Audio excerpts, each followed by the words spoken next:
disse pro Zadok, era amigo de Anderlan, viu? Andava junto com Anderlan, andava junto com a cantora Sara e premeditou o crime, matou de acordo com a polícia. O que é que você tem a falar, Zadok? A cantora Sara Mariano foi achado com os braços para cima como se estivesse pedindo socorro. Mas como realmente foi os últimos minutos de Sara Mariano? A doutora Lia, advogada criminal, fala como foi, na sua visão, os últimos momentos de Sara Mariano. Nós do canal Mover Gospel estamos acompanhando este caso de perto. E se você quer ficar por dentro de tudo, se inscreva agora no canal e ative o sininho para não perder nenhum detalhe.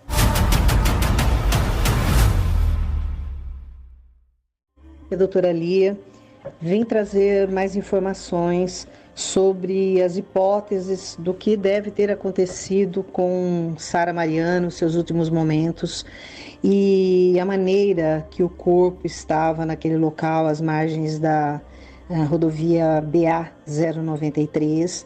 Será que a levaram sem vida? Será que tiraram a vida dela naquele local?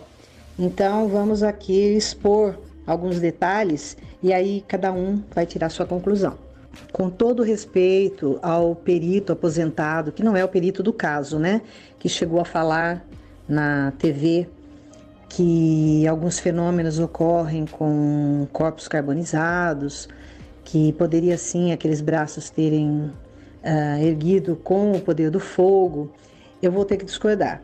Com certeza, ele tem muito mais sabedoria do que eu dentro daquela área, claro, porque foi a vida dele trabalhando dentro disso. Só que talvez ele não tenha visto as fotos da Sara, talvez viu fotos que não eram tão nítidas, então muita coisa pode ter acontecido para ele ter dito que poderia ter acontecido aquele fenômeno ou aqueles fenômenos sim. E eu vou explicar o porquê. Eu até vou começar justificando que eu mesma tive uma outra ideia inicial do que poderia ter acontecido com aquele corpo, por causa da foto que eu vi em primeira mão. Na minha linha do tempo no Google, apareceu uma reportagem, eu abri e vi que havia uma foto dela, onde o editor, ele borrou o rostinho dela. A foto tinha sido tirada com muita distância e quando eu abri a foto com os dedos, né, para aumentar, simplesmente borrava tudo, porque os pixels eles se mesclavam, né? Então não tinha qualidade nenhuma a foto. Então eu tive uma ideia olhando por ali. Agora, essa semana que passou, me enviaram 2 fotos que estão no inquérito. Também uma parte do inquérito, mas eu quero salientar que esse inquérito policial não estava sob segredo de justiça, porque senão eu estaria sim violando uma ordem judicial e cometendo um crime. Então não foi o caso, tá bom? E pela foto eu vou dizer o que eu vi, o que eu analisei do corpo dela inteirinho, tá bom? Eu vou começar, antes de falar do ambiente ali, do local, eu vou começar pela cabeça. A cabeça sim, estava inteirinha carbonizada, bem escura, bem preta mesmo, não dando para identificar quem seria aquela pessoa de forma alguma. Os braços, inclusive as axilas, estavam totalmente íntegras, não estavam queimadas. No caso, os braços, eles estavam assim, os cotovelos encostados no abdômen, os 2 cotovelos, e as mãos para cima, e os braços para cima como se estivessem louvando, tá? Só que dobrados, tá bom? Os cotovelos, né, na verdade, os 2 estavam encostados no abdômen dela. E os dedos estavam assim um pouco fletidos, dava para ver que ela estava usando uma aliança bem douradinha, estava ali, passando para o abdômen. O abdômen não foi carbonizado, ele estava íntegro.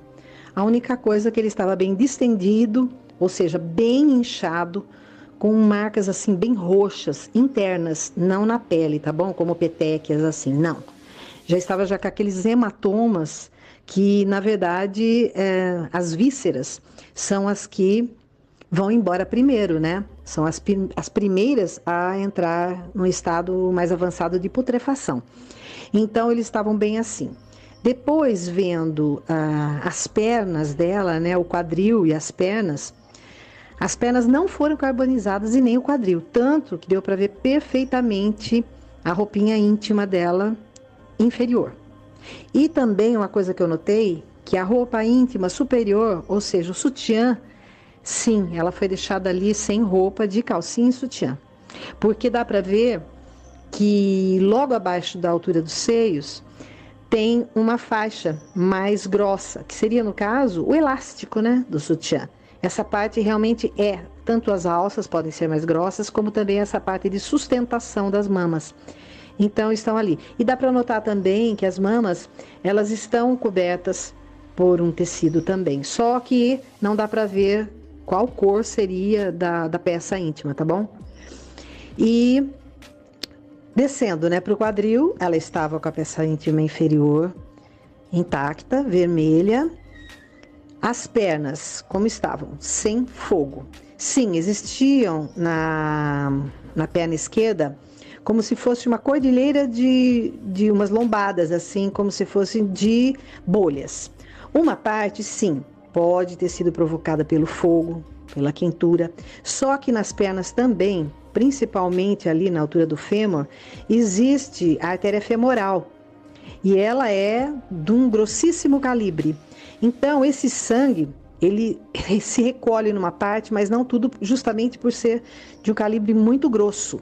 Então, ele acaba querendo sair para fora do corpo. Então, também causa esses tipos, como se fossem assim, vários montes, tá? Por isso que eu falei cordilheira, né? Vários montes juntos. Mas isso só numa perna. A outra, ela já estava bem escura, uma parte assim quase que preta, mas não na pele, vindo de dentro. Tá? Que também é o avançado estado de putrefação que vai causando isso. Uma coisa que me chamou muita atenção, as pernas dela estavam fletidas, joelho fletido. O que quer dizer? Estavam dobrados. Dobrados como formando assim com a perna uma letra A, sabe?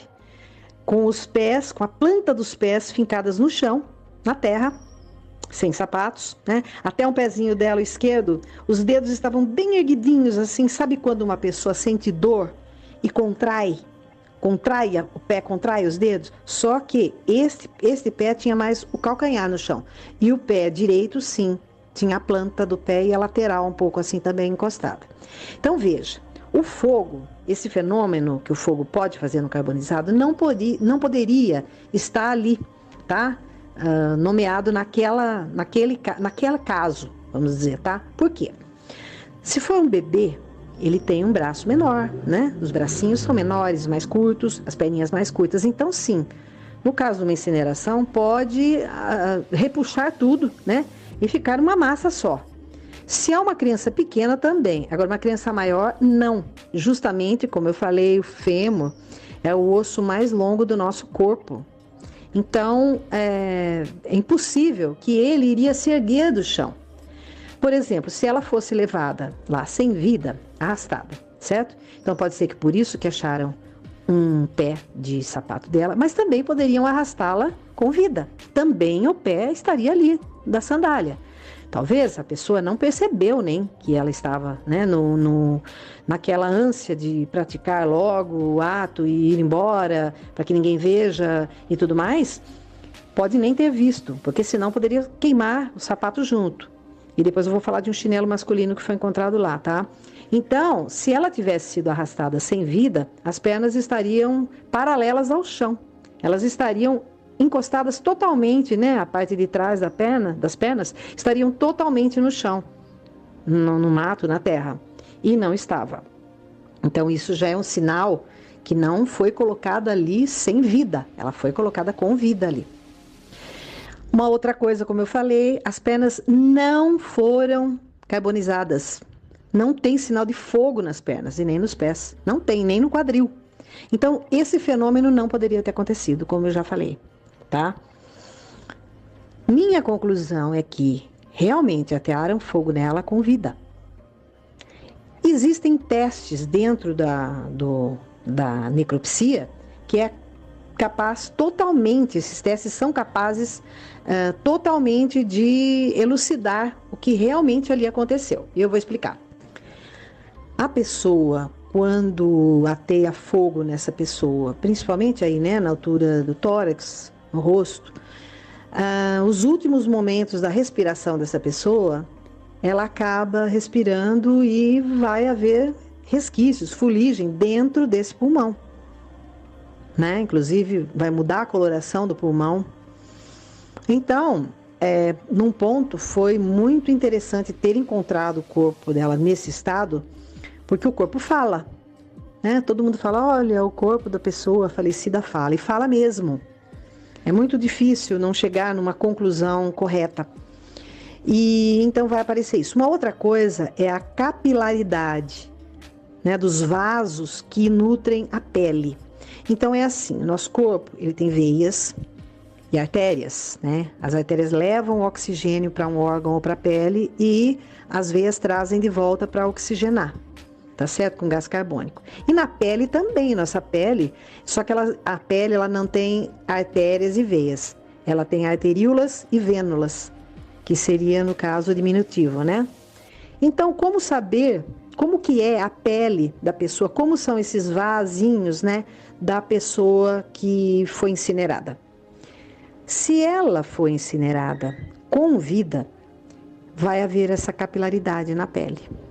Se ela foi incinerada sem vida, não. Eu vou explicar por quê. Vocês já perceberam que o cadáver, ele é mais pálido, ele fica pálido. A palidez depende muito das horas, de acordo com a patologia, a causa-mortes. Por exemplo, se foi por um infarto, um AVC hemorrágico, então a pessoa vai ficar muito mais rapidamente pálida, né, por isquemia. Mas se a pessoa, se não foi esse o caso, que foi o caso dela que não foi, o que vai acontecer? O sangue, a pessoa acaba de perder a vida, mas o corpo ele continua. Ele continua ainda com aqueles estímulos para tentar reanimar a pessoa. É uma coisa divina mesmo. E o que acontece? Ele puxa para os órgãos, para a parte interna e principalmente para o coração, que é a nossa bomba, que é o que precisa para bombear para o restante do corpo, ele puxa o sangue, entendeu? Que está na periferia do corpo, ele como que suga para ele ali o sangue, para ele tentar bombear. Claro que sem sucesso, mas seria assim. Então, por isso da capilaridade, ela vai aparecer se a pessoa, porque não daria tempo, entende? Não daria tempo desse sangue voltar para o corpo, porque já haveria o efeito do fogo ali, queimando, né, tostando. Então permaneceria uma parte do corpo com essa capilaridade, principalmente na parte próxima à área queimada, tá bom? Carbonizada.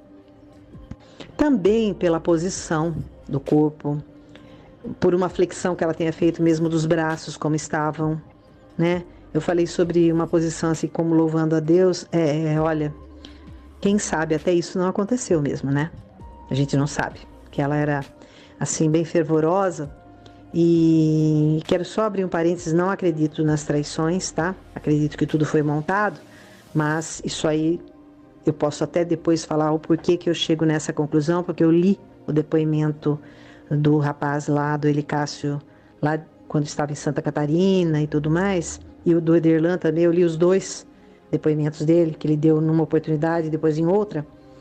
Então, eu creio sim que foi algo muito armado, justamente para poder, de repente, né, uma tentativa de justificar o que aconteceu, até mesmo para a população, né? Até mesmo se amanhã ele for a um júri popular, é a população quem vai julgá-lo. Então, tudo isso faz parte, né, de um teatro mesmo. Então, o que eu vi da Sara foi isso, e o chinelo masculino lá encontrado. Nós não sabemos se esse chinelo já estava no local. Por quê? Pela estrada e pelas estradas do Brasil, existem pessoas, andarilhos, que podem sim ter jogado um chinelo ali, ou alguém dispensado de dentro de um carro, ou vizinhos, alguma coisa tenha acontecido. Mas ali é necessário sim se colher o DNA. E o chinelo é um item, né, do nosso uso, que é o que mais fica resquícios do nosso DNA, que seria no caso a pele. Por quê? Porque o pé é o órgão que mais tem atrito no nosso corpo, não é? Porque a gente anda. Quando você anda, você tem um atrito com a sua sandália, com o seu chinelo, com o seu sapato. Mesmo sem, né, estando descalço, você tem atrito com o chão. E sempre vai ser encontrado pele. Inclusive, tem alguns chinelos que são, né, com imã, aquelas coisas terapêuticas, que se a pessoa for usando, tem que lavar sempre. Porque vai ficando ali como se fosse ali mesmo uma sujeira, né? Que é o restante da pele do nosso pé, tá bom? Dos nossos pés. Então, pode sim colher o DNA daquilo, pode ter a ver com crime, alguma ligação, liame. Então, nada pode ser dispensado. Ainda dizer, né? A gente vai falar numa outra oportunidade sobre o júri, sobre as qualificadoras, as agravantes, as atenuantes, que são coisas bem distintas, bem diferentes. Mas eu digo para você que se acontecer mesmo da perícia concluir que foi ateado fogo na Sara Viva, que é o que eu realmente acredito, vai aí já haver a presença de mais uma qualificadora, né? Que seria ter dado fim a ela de uma maneira, de um modo cruel, que seria por fogo. E também, sei que muita gente já deve estar pensando nisso, que ela, no caso, sumiu terça-feira à noite e foi encontrada na sexta. Então, vamos dizer, 2 dias e meio, 3 dias, tá? O corpo, ele estava compatível com o estado de putrefação desses dias. Ele estava bem compatível com isso. Então, não acredito não que ela esteve em cárcere privado, não creio. Acredito que tudo foi feito naquele mesmo dia à noite, exatamente por esse estado do corpo que eu falei, e ainda estava pegando fogo. Bom, existem 2 hipóteses para isso. Ou voltaram na cena, que eu acredito mais nisso, e atearam mais fogo, então estava queimando. Também eu não sei o tipo de mato lá para saber se pode realmente ficar queimando assim, de acordo com o relevo da região, de acordo com o clima daquele dia, tá? E também lembrando que o corpo ele vai soltando gases. Ele se desidrata também, né? Ele solta líquidos, mas ele solta gases também. Tanto que existe uma lenda urbana que quando uma pessoa perde a vida e depois é sepultada, à noite, no outro dia, de repente aparecem chamas no túmulo, no caso aí, né? Mas não é lenda urbana não, viu? Isso pode acontecer por quê? Exatamente pelo desprendimento de gases. Então, em contato com o calor, com o sol, pode sim se dissipar uma coisa assim. E mesmo à noite, né? Que vai mostrar mais ainda, não vai ter o sol, mas pela quentura da construção, do túmulo que seja ali, pode sim aparecer, tá? Então, uma parte pode ser lenda urbana, pode ser assim, produto da fantasia de pessoas, mas sim, pode acontecer. Então, tudo isso tem que ser analisado, com certeza a perícia vai ser concluída.